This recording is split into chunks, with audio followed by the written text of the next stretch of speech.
Do you have what it takes? There are plenty of reasons to become a freelancer. You can be your own boss, have the lifestyle you've always wanted, along with the prospect of making it to the influencer level and eventually becoming financially independent. While it's great to have a vision and something that gets you up in the morning, it's essential to be aware of your expertise and have a specific niche where clients find it valuable to pay for your knowledge and skill set. If you're unsure, don't be afraid to try it anyway. You have very little to lose and a lot to gain. Don't put yourself under unnecessary pressure by leaving your job while you're not confident your solo enterprise can financially support you. Other than that, go for it. Clearly define your expertise and services. You must describe your services clearly enough for your target audience to understand what they can expect. Avoid characterizing them with a simple general statement. For example, I can help with marketing. But pick a specific industry area.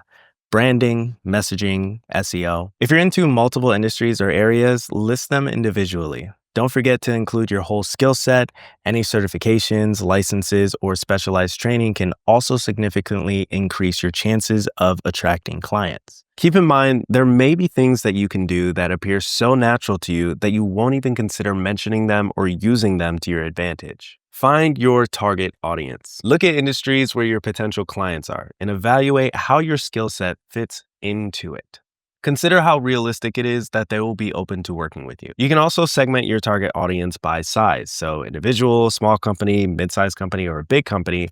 You can segment by specialization or some other attribute relevant to your industry that sets one group apart and gives you an edge. You may even discover an underserved niche where you can more easily step in and fill the need. Consider the geographic locations you'll focus on too.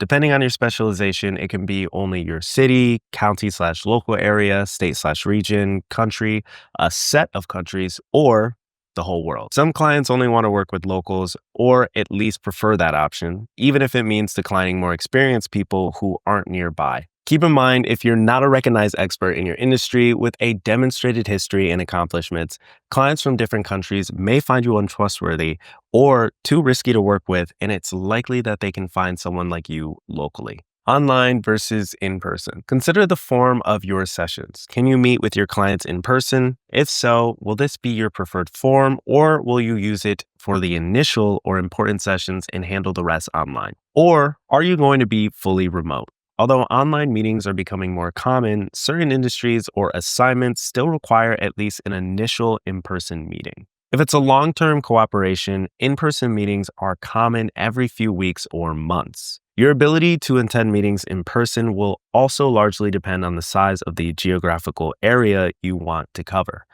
The more frequent and essential in-person meetings are in your industry, the more likely you may want to look for clients close to you. Alternatively, you have to be okay with a lot of traveling and have paying for it figured out too. Keep in mind, going to in-person meetings will cost you time and traveling expenses.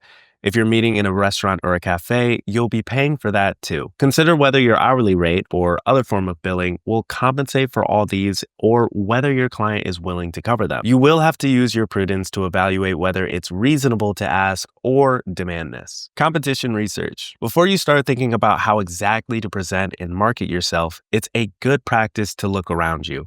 Find people who offer what you want to provide in the geographic area of your choice. The closer to your level they are, the better. Notice the message and skills they're trying to put forward, the niches they cover, the scope and quality of their online presence, and their type of clients. Some industries are more crowded than others. If you see that your preferred one already has too much competition and you will likely have difficulty standing out, try to narrow down your specialization or find an angle that will set you apart from others. Checking out your competitors and their online presence can show you what the norm is, what they are lacking, and what you can do better, and perhaps even help you figure out a way to differentiate yourself.